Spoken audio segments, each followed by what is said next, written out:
بسم الله والحمد لله والصلاة والسلام على رسول الله وعلى آله وصحبه ومن والاه أما بعد. On commence donc aujourd'hui le cours numéro 9 dans l'explication du livre de Cheikh Salih al-Fawzan hafizahullah al-Mulakhas al-Fiqhi, le chapitre Kitab al-Nikah, le chapitre au sujet des règles du mariage. Et on est arrivé dans le bab fi ankihatil kuffar, fi ankihatil kuffar. Et ça c'est un chapitre qu'on retrouve dans tous les livres de fiqh de différents madhahib, que ce soit Hanafi, Maliki, Shafi'i, Hanbali, dans les 4 madhahib. Tous ces chapitres qu'on a lus jusqu'à date, on les retrouve dans tous les madhahib. Il n'y a pas disons, c'est pas spécifique ou exclusif au madhab al-Hanbali. D'accord? Et donc ça c'est des sujets qui sont traités dans la plupart des livres de fiqh. Les ulama ils parlent toujours de ce sujet-là. Pourquoi? Parce que c'est important. Qui on a le droit de marier, qui on n'a pas le droit de marier par rapport à la religion. Et donc le titre c'est fi ankihatil kuffar, yani babun fi ankihatil kuffar. المراد بالكفار أهل الكتاب وغيرهم كالمجوس والوثنيين، والمراد ما يقرون عليه من أنكحتهم لو أسلموا أو ترافعوا إلينا حال كفرهم. Donc, c'est-à-dire, qu'est-ce qu'on veut dire par les kuffars? On veut dire ceux qui ne sont pas musulmans, parmi les gens du livre, les juifs et les chrétiens, les majous, les zoroastriens ou les adorateurs du feu, et les wathaniyin, c'est-à-dire tous ceux qui adorent des statues ou des idoles, des idolâtres, de façon générale. Donc, qu'est-ce que la charia considère ou accepte par rapport à leur mariage s'ils se convertissent à l'islam, ou bien si par exemple l'un d'entre eux, soit qu'un musulman veut se marier avec une d'entre eux, ou bien une femme veut se marier avec un d'entre eux, qu'est-ce qui est permis de ça, qu'est-ce qui n'est pas permis, et les règles au sujet de cette question-là, on va en parler donc en détail. Cheikh al-Fawzan il dit hafizahullah فنكاح الكفار حكمه حكم نكاح المسلمين في الصحة ووقوع الطلاق والظهار والإيلاء ووجوب النفقة والقسم. Donc le mariage des kuffars, son verdict c'est le verdict du mariage des musulmans dans la validité, dans le fait que le divorce se produise, ou arrive, ou al-dhihar. Al-dhihar, on n'en a pas parlé encore, mais c'est comme c'est mentionné dans Surat al-Mujadalah, alladhina yudahiruna min nisa'ihim, c'est-à-dire celui qui dit à sa femme, tu es comme le dos de ma mère. Donc ça c'est une formule que les gens dans la Jahiliya ils avaient pour rendre leur femme illicite à eux-mêmes, comme ils voulaient comme une sorte de divorce ou une sorte de séparation. Et ça c'est quelque chose qui est interdit dans l'islam. Puis il y a une expiation à faire lorsque quelqu'un dit ce genre de propos ou ce genre de paroles. Puis al-ila, c'est lorsque quelqu'un décide de s'abstenir de ses femmes pendant un certain temps. Il y a un chapitre à ce sujet-là aussi, dans les chapitres qui vont venir plus tard. Et dans wujub al-nafaqa, c'est-à-dire l'obligation des allocations et des dépenses, et al-qasm, c'est-à-dire la division si quelqu'un a plusieurs épouses, le temps qu'il doit donner à chacune de ses épouses. Donc tout ça s'applique. Et c'est quoi le verdict par rapport à ces mariages-là en ce qui concerne les kuffars et les règles de ces questions-là par rapport aux kuffars aussi. Le cheikh dit ويحرم عليهم من النساء ما يحرم على المسلمين فقد جاء في القرآن إضافة المرأة إلى الكافر في قوله تعالى وامرأته حمالة الحطب وقالت امرأة فرعون فأضاف المرأة إلى الكافر والإضافة تقتضي زوجية صحيحة. C'est-à-dire que qu'est-ce qui est respecté du mariage entre un homme et une femme dans l'islam et chez les musulmans? Eh bien c'est respecté également par rapport au mariage chez les kuffars, c'est-à-dire l'islam reconnaît le mariage des kuffars les uns avec les autres. Hein? Comme Allah subhanahu wa ta'ala il mentionne par exemple à propos de Abu Lahab, hein, il dit وَامْرَأَتُهُ حَمَّالَةَ الْحَطَبِ, c'est-à-dire il a associé ou il a relié cette femme à Abu Lahab, on vous l'a dit que c'est sa femme. Hein? Et la femme de Pharaon, Allah subhanahu wa ta'ala dit dans le verset Imra'ata Pharaon. Hein? Donc Imra'atu Pharaon, ça veut dire que c'est sa femme à lui. Donc ça veut dire qu'elle est acceptée comme étant son épouse malgré qu'ils sont qui sont dans le kufr. Et on sait que la femme de Pharaon, elle s'est convertie à l'islam, tandis que la femme de Abu Lahab, elle était mushrika comme son mari. Hein? Donc l'association de la femme au kafir, elle est établie, et c'est-à-dire que ça implique que le mariage qui est établi entre ces deux personnes, il est valable. Il est valable islamiquement. Et il dit وقال شيخ الإسلام ابن تيمية الصواب أن أنكحتهم المحرمة والمحرمة في الإسلام حرام مطلقا إذا لم يسلموا عوقبوا عليها وإن أسلموا عفي لهم عنها لعدم اعتقادهم تحريمها. أما الصحة والفساد فالصواب أنها صحيحة في وجه وفاسدة من وجه، فإن أريد بالصحة إباحة التصرف فإنما يباح لهم بشرط الإسلام، وإن أريد نفوذه وترتب أحكام الزوجية عليه من حصول الحل به للمطلق ثلاثا ووقوع الطلاق فيه وثبوت الإحصان به فصحيح. انتهى كلامه.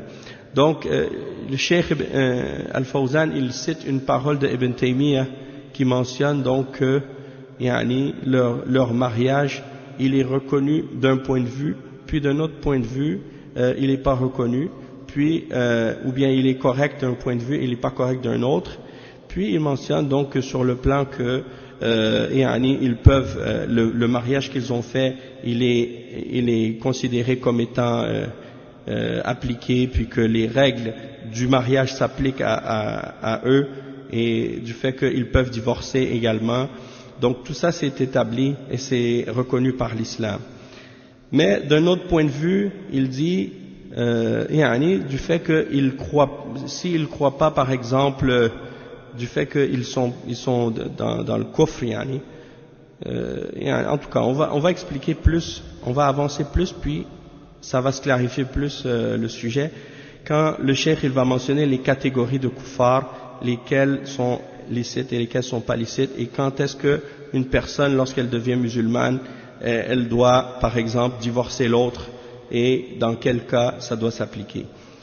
ومن أحكام أنكحة الكفار أنهم يقرون على فاسدها بشرطين.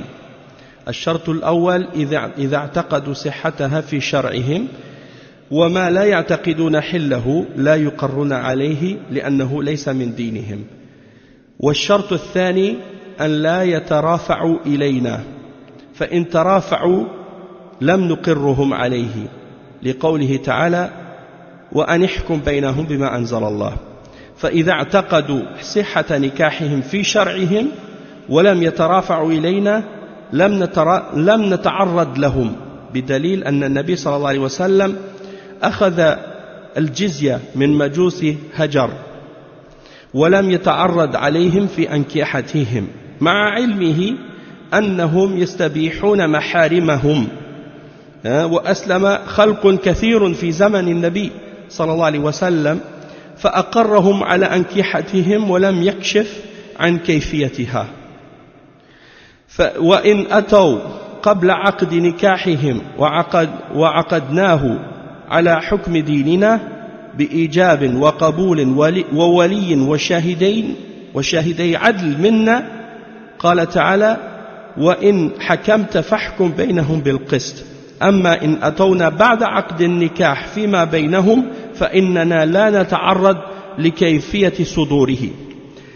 Donc il dit le cheikh que parmi les règles au sujet du mariage entre les kuffars, on accepte le mariage qu'ils ont fait, même s'ils ne respectent pas nos conditions par rapport au mariage, mais à deux conditions. La première condition, c'est que eux ont cru la validité de leur mariage dans leur législation à eux. Donc si eux, ils ont considéré que ce mariage-là dans leur législation était licite, donc dans ce cas-là, ça c'est-à-dire ça fait partie de leur croyance ou de leur pratique. Donc, si par contre eux-mêmes ils ne l'approuvent pas, parce que ça ne fait pas partie de leur religion, dans ce cas-là, on ne va pas le considérer comme étant valide. S'ils le considèrent valide, on le considère valide selon leur législation. S'ils ne le considèrent pas valide, eh bien dans ce cas-là, on ne va pas le considérer comme étant valide. Ça, c'est la première condition. La deuxième condition, qu'ils ne viennent pas demander de jugement de notre part. C'est-à-dire, ils ne vont pas ramener leur affaire aux musulmans pour que les musulmans jugent parmi eux sur cette question-là. Parce que s'ils ramènent la question au jugement d'Allah et demandent aux musulmans de trancher dans leur affaire, eh bien dans ce cas-là, on ne va pas approuver ou considérer comme étant valable ce mariage-là. Ou la façon qu'ils ont fait le mariage, si c'est pas correct. Parce que Allah subhanahu wa ta'ala dit dans le verset 49 dans Surat Al-Ma'ida, juge parmi eux selon ce que Allah a révélé. C'est-à-dire que même quand on juge entre les kuffars, eh bien on doit juger selon ce que Allah a révélé. Et on voit l'exemple de ça lorsque des juifs sont venus voir le prophète Muhammad sallallahu alayhi wa sallam pour demander de juger au sujet de quelqu'un qui avait fait l'adultère parmi eux. Et le prophète sallallahu alayhi wa sallam leur a demandé, c'est quoi la punition pour vous dans votre livre si quelqu'un fait ça? Et eux ils ont dit, eh bien si je me souviens bien, ils ont dit on le couvre de goudron puis on le fait marcher dans la ville ou quelque chose comme ça. Et le prophète sallallahu alayhi wa sallam a dit amenez votre livre. Alors ils ont amené leur livre et un d'entre eux a commencé à lire et il a mis son doigt sur le verset où il y avait la lapidation pour pas que il le voie. Et là au moment où ils sont arrivés pour justement passer sur ce verset là, et un des musulmans qui était là, qui était converti du judaïsme, Abdullah ibn Salam, il a dit enlève ton doigt. Il a dit enlève ton doigt. Alors lorsqu'il a enlevé son doigt, ils ont vu le verset de la lapidation. Alors ils ont appliqué la lapidation sur eux. Donc c'est pour dire, Allah subhanahu wa ta'ala a dit juge d'après eux selon ce que Allah a révélé. Et c'était ça le jugement que Allah avait révélé au sujet de l'adultère. Après, il dit le cheikh que s'ils croient la validité de leur mariage dans leur législation à eux et qu'ils ne ramènent pas leur affaire à nous, dans ce cas-là, on ne se mêle pas de leurs affaires. La preuve, c'est que le cheikh il cite un hadith qui est rapporté par Al-Bukhari, selon Abdurrahman ibn Auf, qui dit que le prophète sallallahu alayhi wa sallam avait accepté la jizya des Majous de Hajar, je pense que c'est ça le nom de l'endroit, et il dit qu'il ne s'est pas mêlé de leurs affaires au sujet de leur mariage. Le cheikh il dit, alors qu'il savait que eux rendaient licite l'inceste, alors qu'ils savaient que eux rendaient licite l'inceste, et l'inceste c'est quoi? C'est lorsque quelqu'un se marie avec des gens qui ont des liens de parenté, avec qui ils ont des liens de parenté, ça c'est de l'inceste, on appelle ça l'inceste, c'est parmi les grands péchés, les kaba'ir. Mais les majous, les Perses, ils faisaient ça, Allah al-Musta'an. Et il dit, du moment que ils ne ramenaient pas leur affaire aux musulmans et que eux considéraient la validité de ce mariage-là, donc ils ne se mêlaient pas de ça. Il dit, et beaucoup d'entre eux, à l'époque du prophète sallallahu alayhi wa sallam, se sont convertis à l'islam et il a considéré leur mariage tel quel. Il les a pas fait annuler leur mariage et il n'a pas non plus cherché à vérifier comment ils s'étaient mariés, non plus. Et il dit,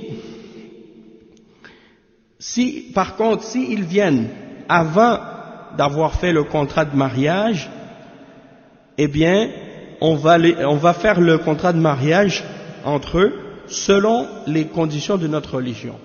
C'est-à-dire, avec la demande et la réponse, hein, je te marie, c'est-à-dire l'offre et la réponse, je t'offre ma fille, et l'autre il répond, j'accepte. La présence du wali, les deux témoins honnêtes. Hein, parce que Allah subhanahu wa ta'ala, il dit dans le verset 42 dans Surat Al-Ma'ida, et si tu juges entre eux, alors juge entre eux en toute justice. Il dit, toutefois, s'ils viennent vers nous après avoir fait le contrat de mariage entre eux, alors dans ce cas-là, on ne se mêle pas de la façon comment ils ont fait leur mariage. Hein, du moment qu'ils l'ont fait entre eux, c'est leur affaire, et on va accepter leur mariage comme étant valide, tant qu'eux ils le considèrent comme étant valide entre eux. Ensuite, le cheikh dit, وَكَذَلِكَ إِذَا أَسْلَمَ الزَّوْجَانِ عَلَى نِكَاحٍ فإننا لا نتعرض لكيفية صدوره وتوفر شروطه فيما سبق ولكننا ننظر فيه وقت الترافع أو وقت إسلامهم فإن كانت الزوجة تباح في هذا الوقت لعدم الموانع الشرعية وأقر على نكاحهما لأن ابتداء النكاح حينئذ لا مانع منه فلا مانع من استدامته وإن كانت الزوجة في هذا الوقت الذي ترافع أو أسلم فيه لا يباح ابتداء العقد له عليها فرق بينهما لأنه منع ابتداء العقد ويمنع من استدامته. Donc le cheikh explique que si par exemple un des deux époux se convertit à l'islam alors qu'ils étaient mariés d'un mariage précédent, c'est-à-dire ils étaient mariés avant l'islam, dans ce cas-là il dit on ne va pas se mêler de savoir comment s'était produit ce mariage-là, et de vérifier la présence des conditions, comment ça s'était fait précédemment. Toutefois, on va regarder au moment où ils ramènent le mariage aux musulmans pour qu'ils jugent, ou au moment de la conversion de la personne, lorsqu'elle va se convertir à l'islam, si cette femme fait partie des femmes qui sont licites pour cet homme, parce qu'il n'y a pas d'empêchement dans la religion pour que elle puisse être sa femme, du fait qu'elle n'est pas, par exemple, une mushrika ou une athée, ou du fait qu'elle n'est pas non plus parmi les femmes qui sont illicites en islam à épouser, comme sa sœur ou sa mère ou sa, parce que ces koufars-là, des fois, ils marient celles qu'ils n'ont pas le droit de marier, ou bien la femme de leur père, ou des choses comme ça. D'accord?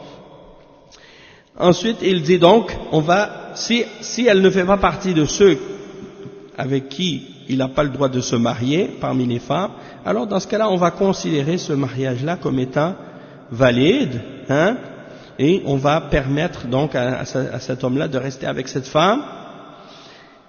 Il dit parce que à la base, il n'y a rien qui empêche ce mariage.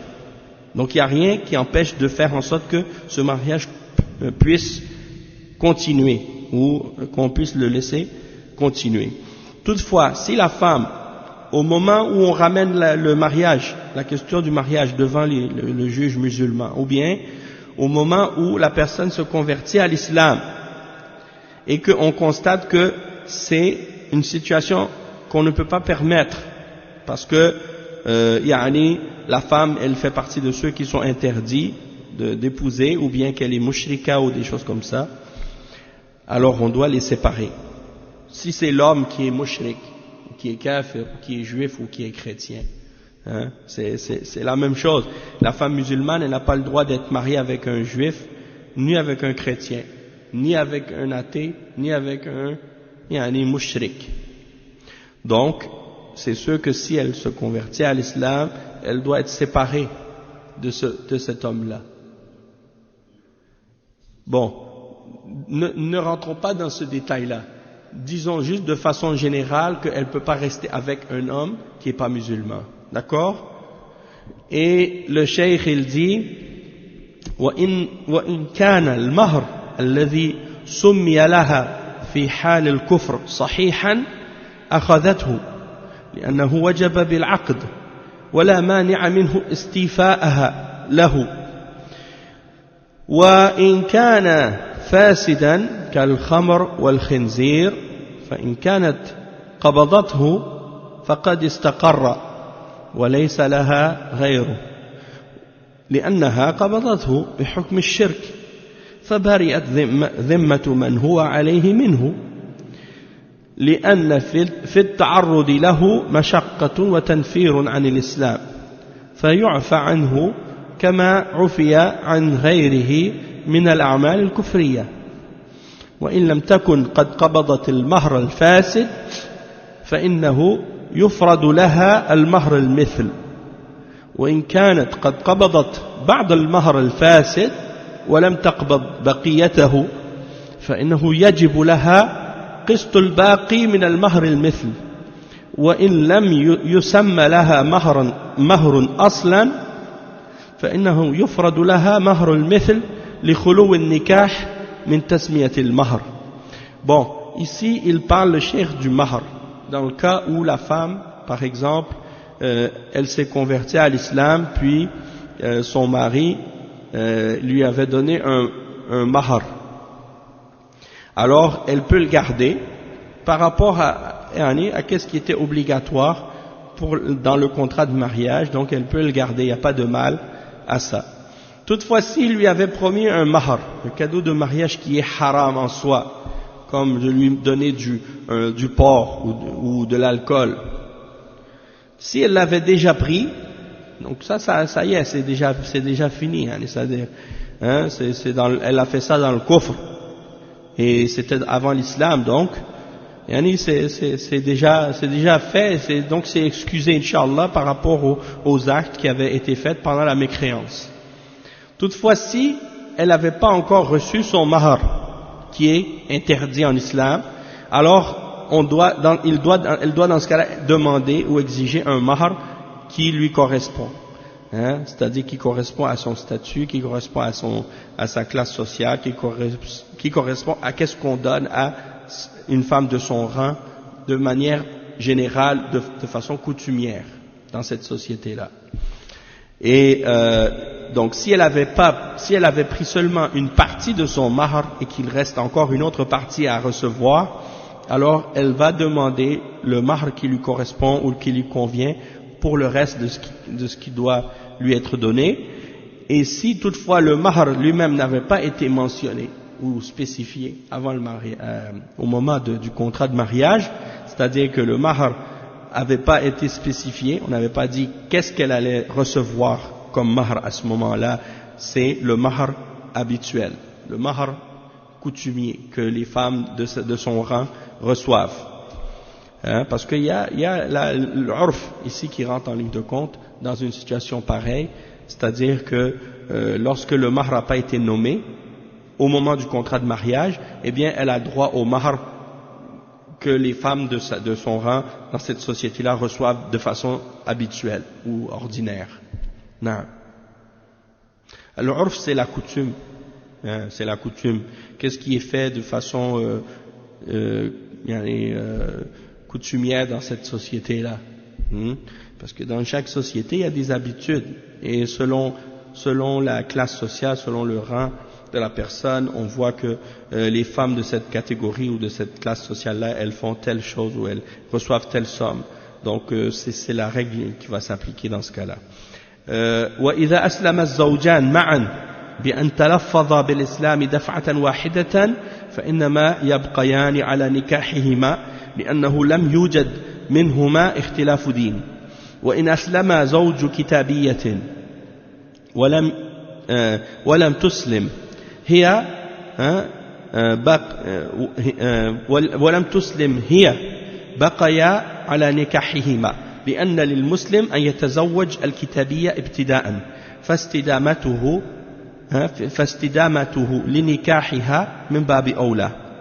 Donc il dit le cheikh que si les deux époux, c'est-à-dire les deux personnes mariées se convertissent à l'islam en même temps, ils prononcent le shahadatain en même temps, alors ils peuvent rester mariés tous les deux avec l'autre, parce que dans ce cas-là ils n'ont pas de différence de religion, ils sont tous les deux sur la même religion, ils sont tous les deux musulmans. Toutefois, si la femme qui est par exemple mariée avec quelqu'un qui se convertit à l'islam, elle était chrétienne ou juive, alors dans ce cas-là il peut rester marié avec elle, parce que le musulman a le droit de marier une kitabiyya, une juive ou une chrétienne. Donc, étant donné que l'islam permet à un musulman de marier une juive ou une chrétienne, il peut rester marié avec elle, puisque le mariage avec ces femmes-là est permis à la base en islam. Donc son mariage est valide quand même dans ce cas-là. Il dit وَإِنْ أَسْلَمَتْ كَافِرَةٌ تَحْتَ كَافِرٍ قَبْلَ الدُّخُولِ بَطَلَ النِّكَاحِ لقوله تعالى فلا ترجعوهن إلى الكفار لا هن حل لهم ولا هم يحلون لهن وليس لها شيء من المهر لمجيء الفرقة من قبلها. Si une femme qui était mécréante se convertit à l'islam avant d'avoir c'est-à-dire que supposons que une femme était dans le kufr et elle avait contracté un contrat de mariage avec un kafir. Puis, avant d'aller habiter avec son mari kafir, elle se convertit à l'islam. Alors, à ce moment-là, le mariage devient nul, batil, il est plus valide. Et également, elle n'a pas le droit à rien du mahar à ce moment-là, puisqu'ils se sont séparés avant qu'elle aille habiter avec son mari et avant que le mariage soit consommé. Et Allah subhanahu wa ta'ala dit dans le verset 10 dans Surat Al-Mumtahana فَإِذَا عَلِمْتُمُوهُنَّ مُؤْمِنَاتٍ فَلَا تَرْجِعُوهُنَّ إِلَى الْكُفَّارِ. Si vous voyez qu'elles sont croyantes, ne les renvoyez pas aux kuffars, elles ne sont pas licites pour eux et eux ne sont pas licites pour elles. لَا هُنَّ حِلٌّ لَهُمْ وَلَا هُمْ يَحِلُّونَ لَهُنَّ. Donc elles ne sont pas licites pour eux et eux ne sont pas licites pour elles. Donc ensuite il dit وَإِنْ أَسْلَمَ زَوْجٌ غَيْرُ كِتَابِيَّةٍ قَبْلَ الدُّخُولِ بَطَلَ النِّكَاحِ لقوله تعالى وَلَا تَمْسِكُوا بِعِصَمِ الْكَوَافِرِ وَعَلَيْهِ نِصْفُ الْمَهْرِ لمجيء الفرقة من قبله وإن أسلم أحد الزوجين غير الكتابيين أو أسلمت كافرة تحت كافر بعد الدخول وقف الأمر على انقضاء العدة فإن أسلم الآخر فيها دام النكاح وإن لم يسلم فيها تبين أن النكاح قد انفسخ منذ أول الإسلام. Donc ici le cheikh il dit si un mari qui n'est pas kitabi, il n'est pas juif, il n'est pas chrétien, il se convertit à l'islam, alors il dit dans ce cas-là, son mariage avec sa femme mushrika, qui n'est pas kitabiya, va être annulé. Ça veut dire que si un musulman, si quelqu'un qui était par exemple bouddhiste ou hindou ou athée, ou mushrik, de façon générale, et il est marié avec une femme comme lui, qui était mushrika, et il se convertit à l'islam, et il dit il s'est converti avec elle avant d'entrer dans la relation, c'est-à-dire avant d'aller habiter avec elle, qabla ad-dukhul, c'est-à-dire avant d'habiter avec elle ou avant d'avoir consommé le mariage. Il a fait le contrat de mariage, mais il n'a pas encore consommé le mariage, il n'a pas habité avec elle encore. Alors il dit dans ce cas-là le mariage est annulé, batil, Parce que Allah subhanahu wa ta'ala dit dans le Coran وَلَا تَمْسِكُوا بِعِصَمِ الْكَوَافِرِ, c'est-à-dire ne gardez pas les femmes mécréantes en mariage. C'est-à-dire si un musulman était marié avec une mushrika, si il est converti à l'islam puis il avait une femme qui était mécréante ou idolâtre avant l'islam, eh bien il peut pas rester avec elle. Si le mariage n'avait pas encore été consommé, hein, alors à ce moment-là le mariage est annulé, et il dit wa alayhi nisful mahr, il doit lui donner la moitié du mahr, hein, à cause du fait que la séparation est venue avant, est venue de sa part, min qibalihi. Il dit wa in aslama ahadu az-zawjayn ghayra al-kitabiyyin aw aslamat kafiratun tahta kafirin ba'da ad-dukhul waqafa al-amr ala inqida' al-'iddah. Donc il dit, si par exemple un des deux époux qui est pas parmi les gens du livre, hein, un mushrik, un idolâtre, un des deux qui sont mariés se convertit à l'islam, ou bien qu'une femme mécréante qui est mariée avec un mécréant après avoir consommé le mariage devient musulmane, eh bien dans ce cas-là l'affaire elle doit être délimitée jusqu'à la fin de la idda, de la période d'attente après la séparation. Tandis que si pendant cette période de idda l'autre se convertit avec elle ou accepte l'islam, eh bien le mariage sera considéré comme étant valide et ils vont continuer à être mari et femme, hein, par la suite. Toutefois, si l'autre refuse de se convertir à l'islam pendant cette période d'attente après le divorce, après la séparation, après qu'elle se soit convertie à l'islam, eh bien, s'il ne se convertit pas à l'islam, on va considérer dans ce cas-là que le mariage a été annulé depuis le début de sa conversion. D'accord?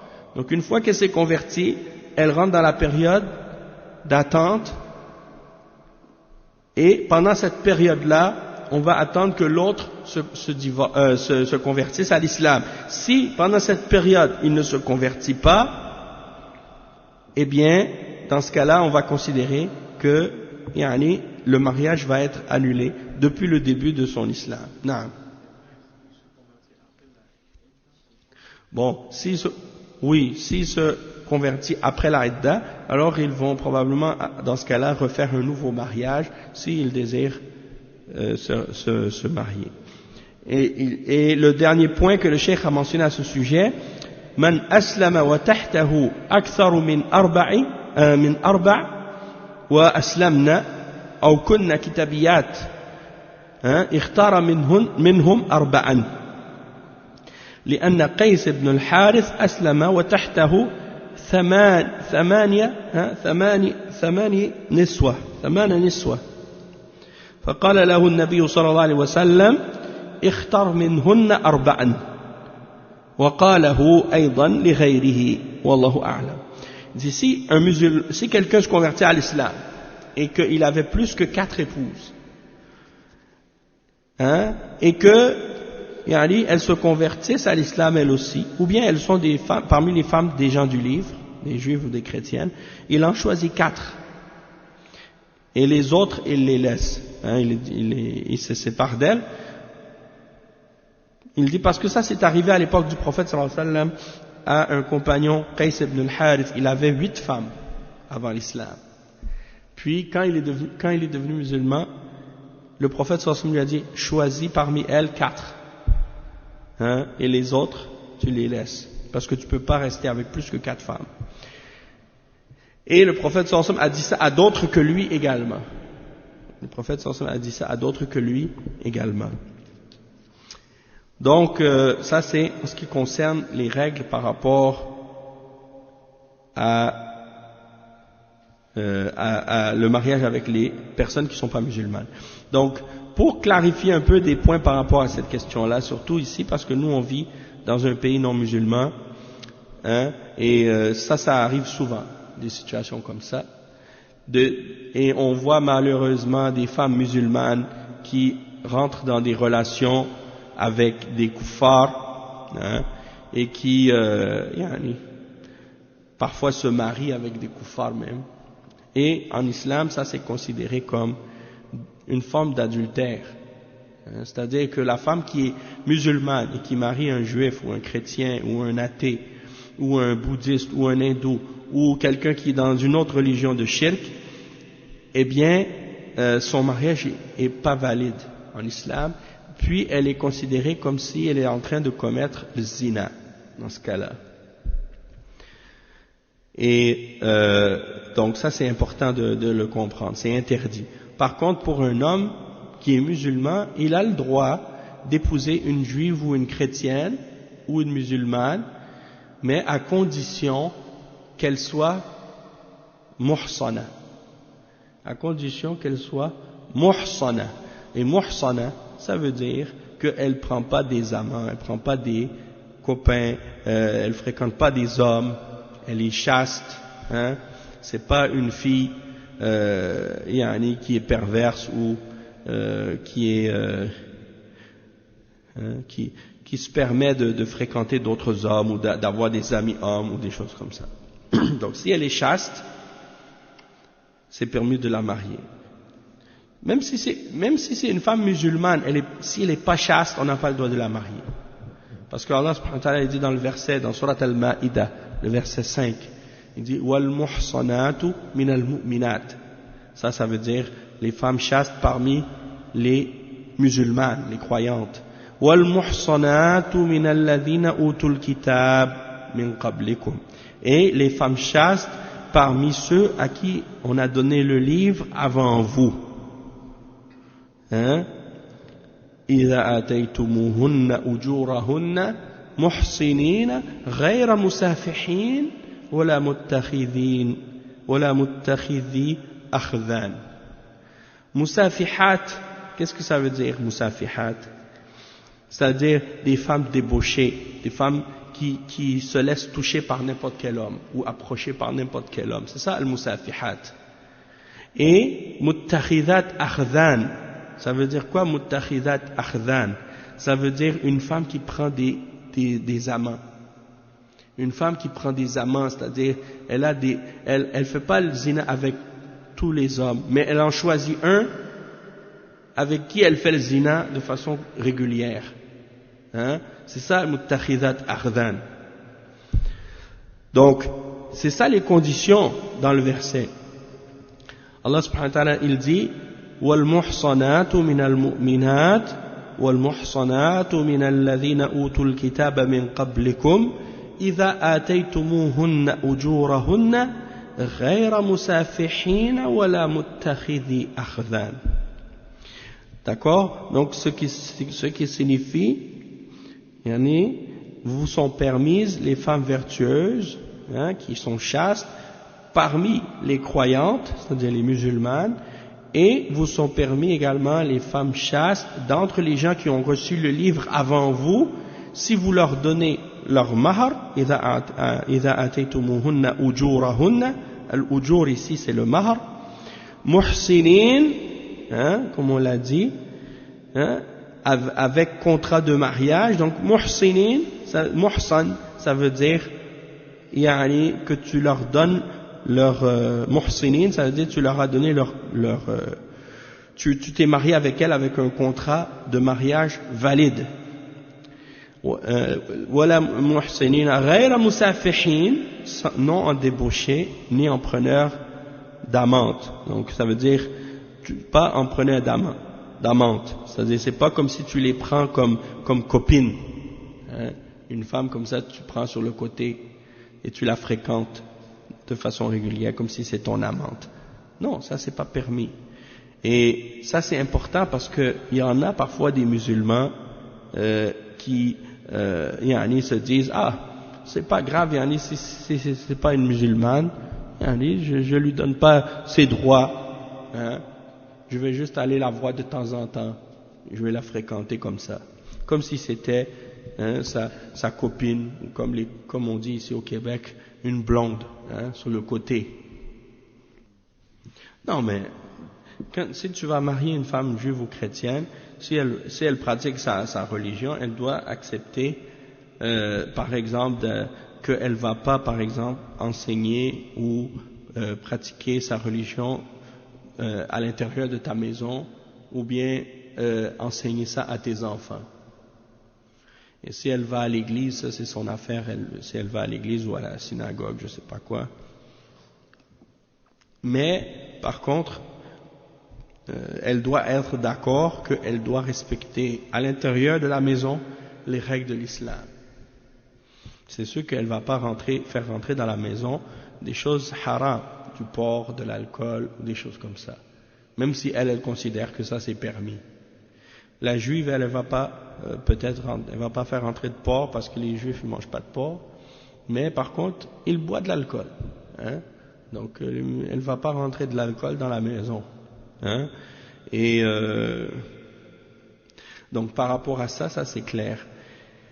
Et aussi en même temps, il faut comprendre une chose qui est importante que les ulama ont mentionné aussi, c'est que de marier une femme parmi les femmes des gens du livre dans une société qui est pas musulmane, où la loi est en faveur de la mécréance, c'est un grand risque parce que après, par la suite, si jamais il y a un divorce ou un problème et que vous avez eu des enfants, ça pourrait amener justement cette femme-là à garder les enfants après le divorce, puis elle risque par rapport à ça justement par la suite de les amener vers la mécréance, hein? Et ça c'est donc un grand danger pour les enfants. C'est pour ça que les ulama parfois ils mentionnent comme condition pour que le musulman puisse épouser une femme chrétienne ou juive que ce soit dans un endroit où les règles sont musulmanes et que les musulmans ont les lois de l'islam règnent dans cette société-là. Comme ça, si jamais il y a un divorce ou il y a quelque chose comme ça, eh bien cet enfant-là sera élevé dans les règles de l'islam. D'accord? Donc ça c'est très important. Et donc c'est ça. Si quelqu'un il a le choix entre le fait d'épouser une femme musulmane ou une femme chrétienne ou juive, c'est certain que c'est préférable et c'est mieux, et il devrait se marier avec une musulmane plutôt que de se marier avec une juive ou une chrétienne. Et pas juste suivre ses désirs ou ses sentiments, puis de dire oh ben je l'aime cette femme, je suis amoureux d'elle, je veux marier elle absolument, il n'y a pas d'autre femme comme elle sur la terre, hein? Parce que ça c'est des choses parfois qui sont basées uniquement sur les hormones, hein? Et des fois c'est une montée d'hormones ou bien de dopamine dans le cerveau qui font que la personne elle voit plus clair, elle devient aveuglée par l'amour, hein? On dit que l'amour rend aveugle, donc c'est ça, l'amour est aveugle. Donc c'est ça, il faut faire attention à ça parce que c'est dangereux et puis c'est des problèmes par la suite. Il faut qu'elle soit vierge ou bien qu'elle soit pas une femme qui considère l'adultère comme étant licite ou qui considère que c'est permis de fréquenter des hommes ou des choses comme ça. Parce que des hommes qu'elle fréquente en dehors du mariage. Donc c'est ça, les ulama ils disent par exemple, bon si vous savez que dans l'islam un homme n'a pas le droit d'avoir des rapports avec sa femme, des rapports sexuels avec sa femme pendant la période de menstrue. Pourtant les koufars, les juifs ou les juifs je sais pas, mais les chrétiens je sais que eux ils pensent que ça c'est licite. Alors les femmes chrétiennes elles se purifient pas. Elles ne se purifient pas après leur menstru, et donc les ulama ils ont dit, il y a cette question qu'on retrouve dans les livres parfois de fiqh, si par exemple la femme elle termine sa période de menstru et qu'elle est chrétienne, est-ce que le mari musulman doit lui ordonner de se purifier ou non? Et étant donné qu'elle n'est pas musulmane, donc c'est sûr qu'elle ne va pas se purifier dans le sens religieux, parce que de toute façon, ça ne serait même pas valide. Mais quand même, c'est sûr qu'elle elle doit se laver pour se purifier, sur le sens de la propreté. Oui, ça c'est clair. Parce que dans notre religion, le sens de la purification et la propreté, c'est relié ensemble. Mais pour les kuffars, c'est pas un sens religieux qu'ils voient. Ils voient pas un sens religieux à la purification. Pour eux, c'est seulement une question d'hygiène ou des choses comme ça, tu vois. Donc, dans l'islam, il y a Allah subhanahu wa ta'ala, disons, il nous a enseigné tout. Qu'est-ce qui est bon pour nous sur le plan de l'hygiène et de la propreté, couper les ongles, raser les poils, le nettoyage des dents, de la bouche, sentir bon, avoir le parfum, tout ça, ça fait partie de la sunna. Hein? Tandis que chez les kuffars, disons qu'il y en a qui ne respectent pas nécessairement ces choses-là. Ok, donc ensuite il y a le chapitre suivant, c'est à propos de as-sadaq, mais ça on va en parler la semaine prochaine, Inch'Allah, parce que c'est quand même un chapitre qui est assez long. Et as-sadaq, quand on parle de sadaq, on parle du cadeau de mariage ou le mahar, hein, en d'autres mots, le mahar. Donc on va parler de ça au prochain cours, Inch'Allah. سبحانك اللهم وبحمدك أشهد أن لا إله إلا أنت أستغفرك وأتوب إليك وصلى الله وسلم على نبينا محمد وعلى آله وصحبه أجمعين والسلام عليكم ورحمة الله وبركاته.